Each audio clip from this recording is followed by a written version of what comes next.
welcome to today's weekly training. I was excited to start talking about this topic because I see so many people out there struggling with it, and I thought, why not making a training on it, and hopefully it's going to be helpful. So let's dive into it.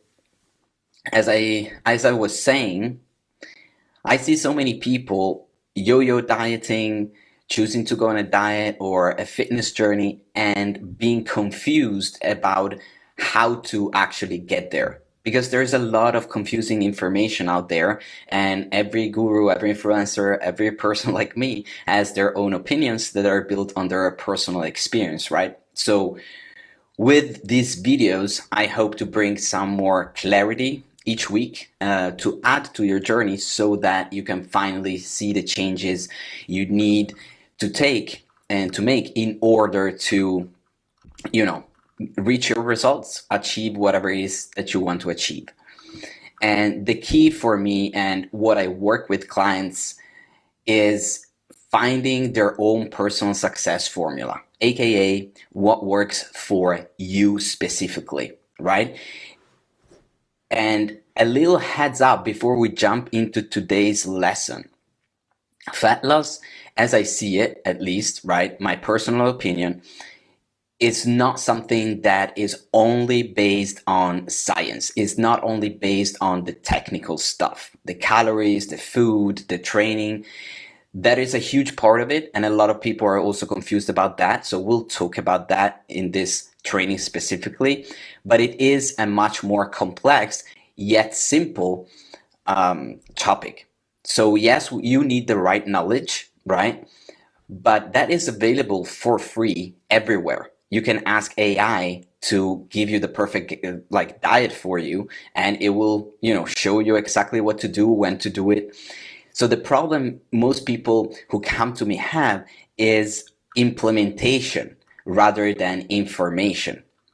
Okay, implementation, not information necessarily. I can give you information for free. Again, I have plenty of resources for that are free, that I'm more than willing to give away if they help you. But you maybe already know all these things, and the issue you have is more the mental part, which is what I talk a lot about with my clients and what helped me make quantum leaps in my own journey. So you have procrastination, for example, like we talked about in my last video, or negative self-talk, self-doubt, self-sabotage, not controlling your emotional state, subconscious patterns, right? And I had several clients actually doing everything right on paper, putting in the work, but until we were able to bring to the light their subconscious fears and doubts and patterns and behaviors, they weren't able to achieve the goal they had.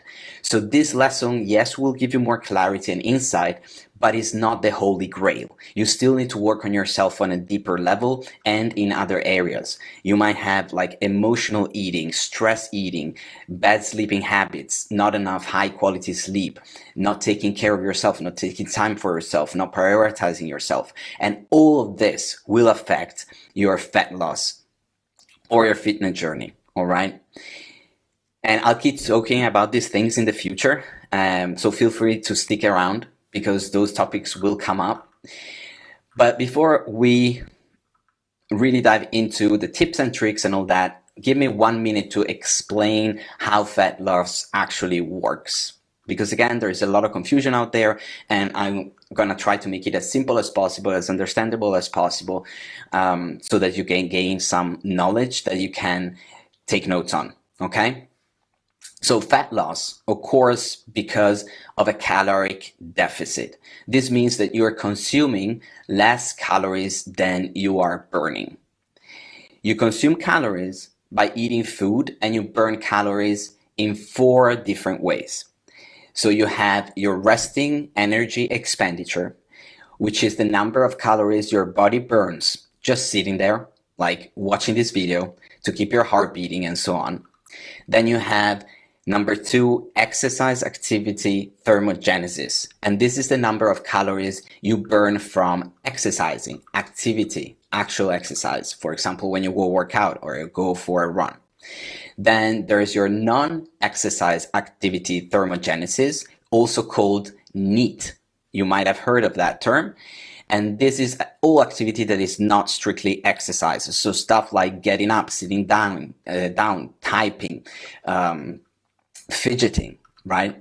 And then you have number 4, the thermic effect of food, which is the small number of calories your body burns digesting the food you actually eat.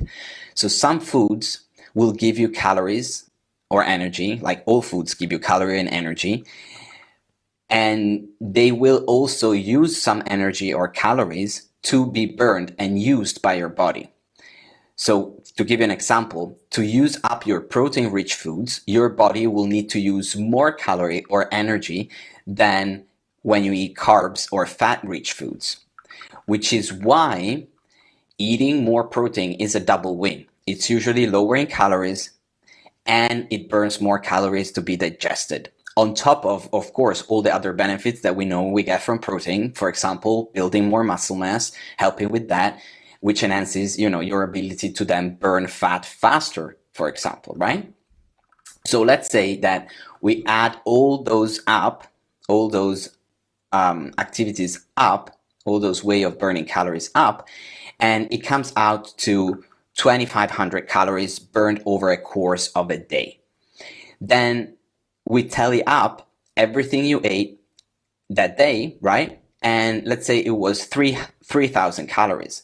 That would mean you ran a 500 calorie surplus for that day. But if instead of 3,000, you need 2,000 calories, that would mean that you ran a 500 calorie deficit for that day. And if you sustained that 500 calorie deficit over time, you'd lose about 1 pound per week, which is actually a reasonable target for most people to aim for. So that's all pretty simple, right? But there's a very important part that many people miss. And it's important to realize that as you lose weight, the number of calories you burn will decrease. And that is called metabolic adaptation. So as you lose weight, you won't burn as many calories for resting energy expenditure because your body is getting smaller, for example. You won't burn as many calories per unit of exercise because your body is becoming more energetically efficient. You won't burn as many calories through NEAT because maybe your body is becoming less hyperactive and fidgety. And you won't burn as many calories through the thermic effect of food because you're eating less food. So keep in mind that the 500 calorie deficit you started out with probably won't be a 500 calorie deficit after a few weeks or months of dieting. And that's because when you decrease the number of calories you're eating, you also indirectly decrease the number of calories you're burning. And sometimes these adaptations can happen very quickly, even within days. So to account for metabolic adaptation, which will occur, you may need to lower calories a bit further to keep up with your desired rate of weight loss. Or you can simply accept the fact that your weight loss or fat loss may take a little bit longer than expected. All right, so in order for any fat loss diet to work or approach, don't like the word diet, it needs to have 3 crucial things. Number 1, a sustained caloric deficit to cause fat loss. Number 2, weight training to support muscle mass. And number 3, enough protein to support muscle mass. Usually it's 1.6 to 2.2 grams of protein per kilo of body weight, or 0.7 to 1 gram per pound. That's a good target to aim for, all right? And pretty much everything else, including the number of meals you eat, the timing of those meals, what specific foods you focus on, that can be largely dictated by your own individual preferences, all right? So those are the basics for how you lose fat. Again, this is just the technical stuff, and I see this being done to the T and still not work because of all the subconscious things we've talked about and all the other areas that need to be worked on. But now you have a better idea and hopefully gain that clarity you needed. So now from here, most people turn to short-term strategies to try to get that fat off as quickly as possible. And that is a mistake, okay? So yes, all the most popular like fat diets will cause fat loss in the short term. And that's if you follow them, right? That's what actually caused them to become so popular in the first place, right? If they didn't work, they wouldn't become popular. But low calorie crash diets tend to result in more muscle loss.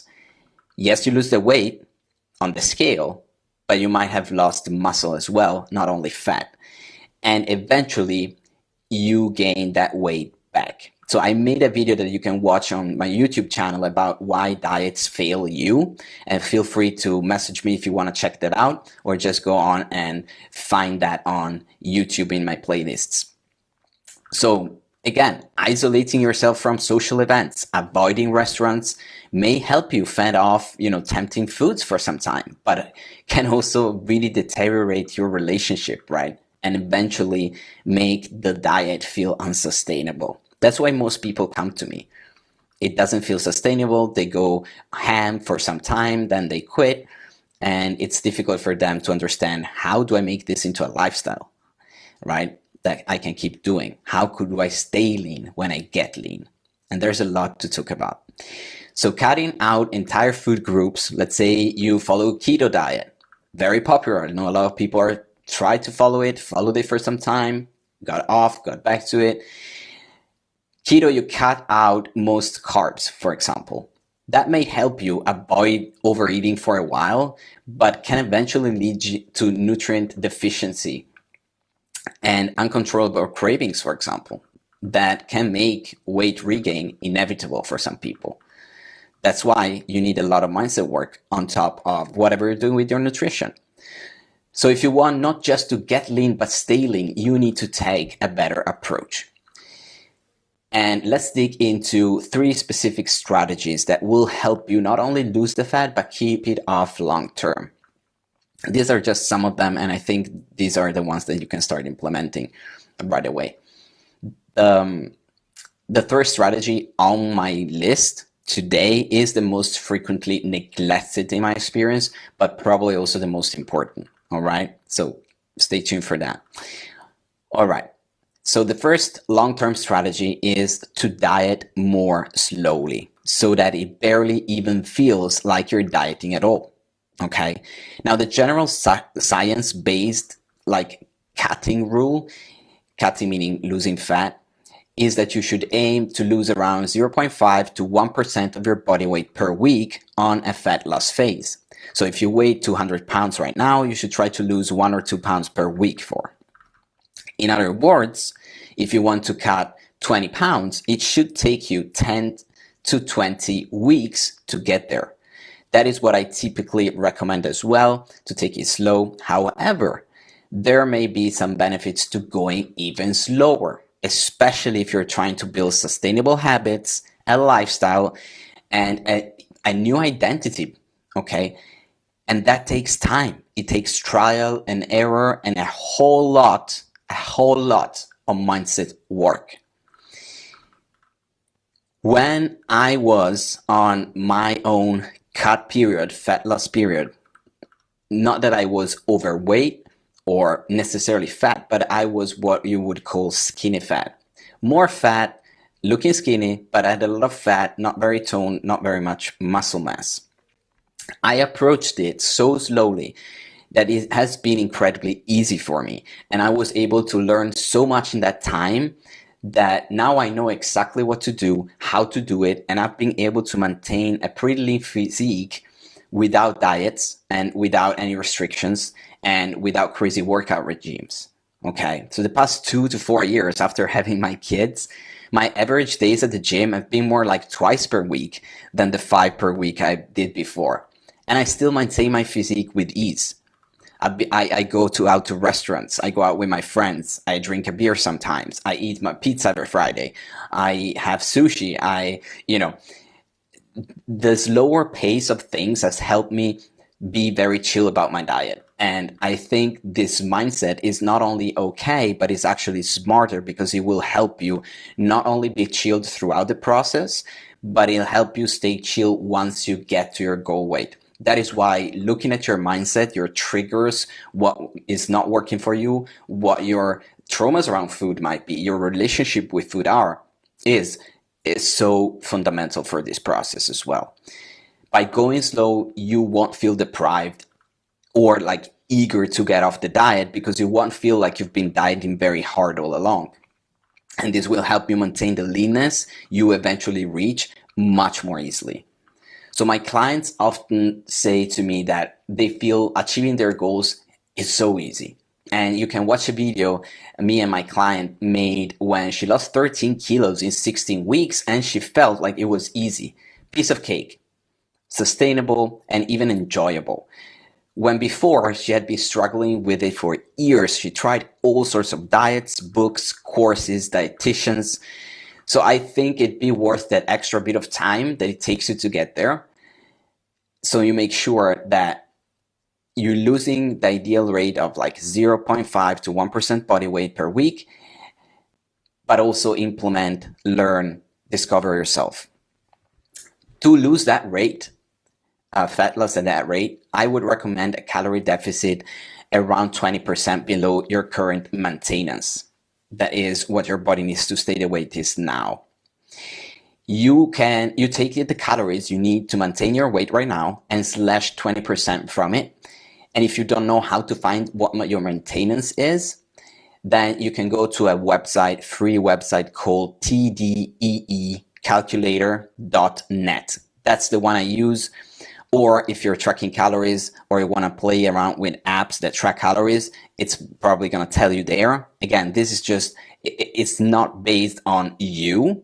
It's a general thing. So there's still going to be needing like trial, error, tracking, taking pictures, documenting, making sure that, you look at what's working, what's not working. But this is the things that I would do to make it easier for you.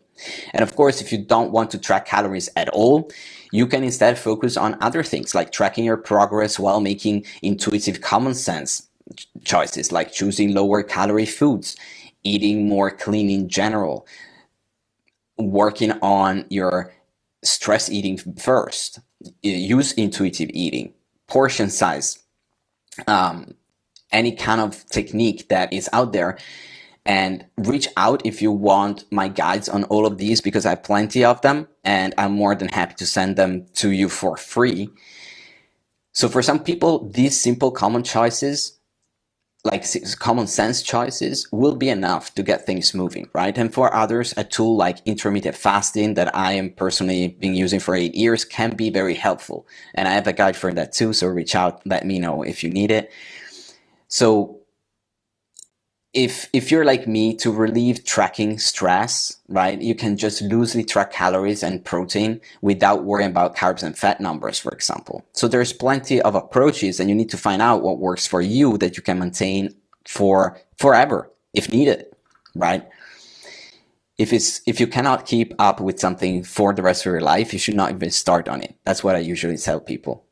The bottom line is, if you're trying to maintain a physique that's leaner than your genetic body fat set range, it will be very hard for you to sustain even if you do everything else right. So it is not easy. And the second long-term strategy is to leverage habits to make the diet feel as easy as possible. So regardless of how motivated you feel right now as you watch this video, eventually your motivation will dip back down.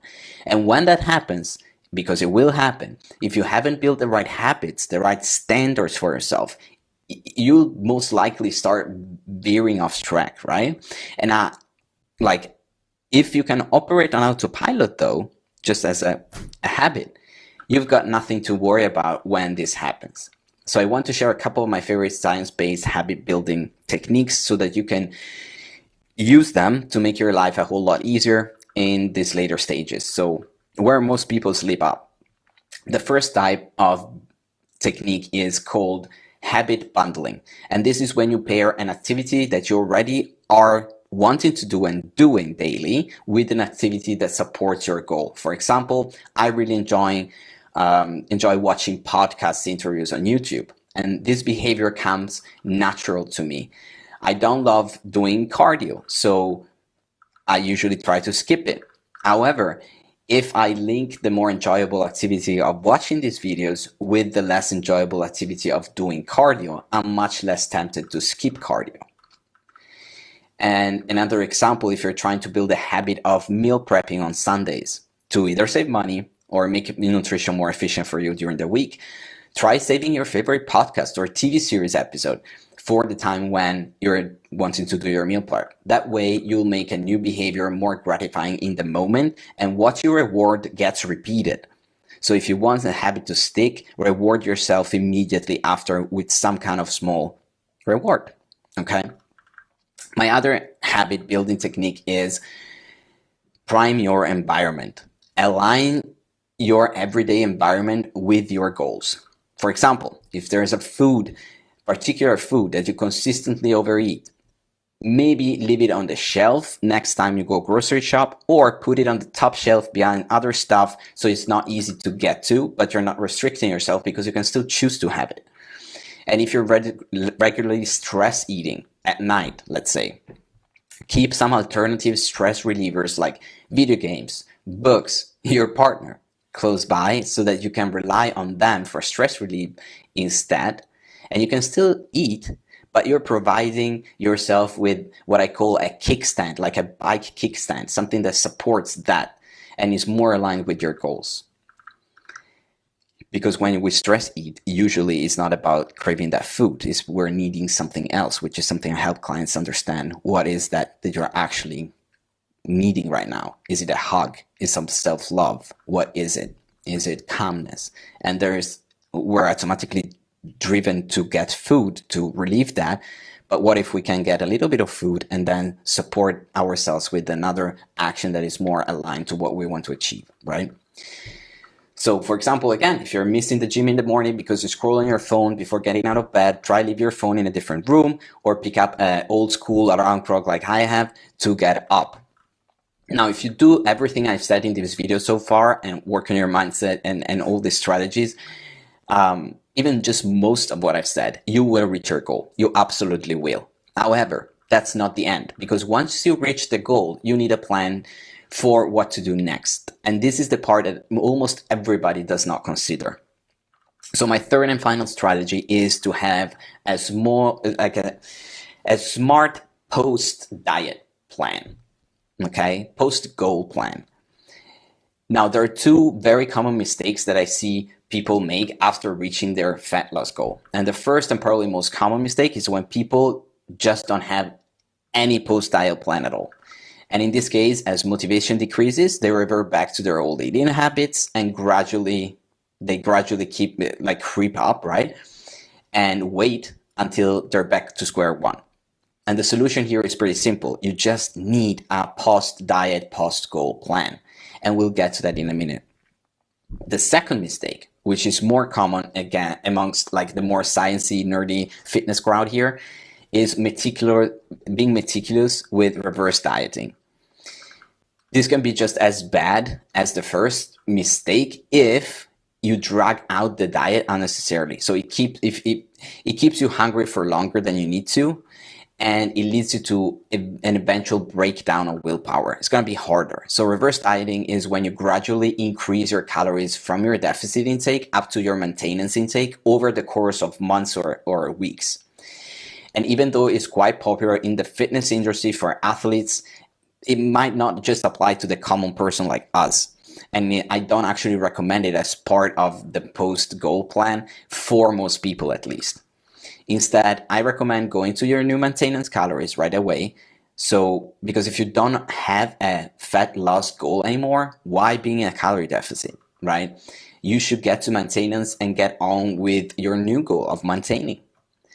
So now finding your new maintenance calories at the end of the diet can be a little bit of a trial and error, but for the most part, it should be something around 200 to 600 calories about what you've been eating at the end of your fat loss. And from there, you should aim to gradually increase your calories until you get them as high as possible while you still maintain your physique on average. So let's say your fat loss is over, you go ahead and bump your calories to the new maintenance intake that, let's say, is 2,600 based on the example we had before.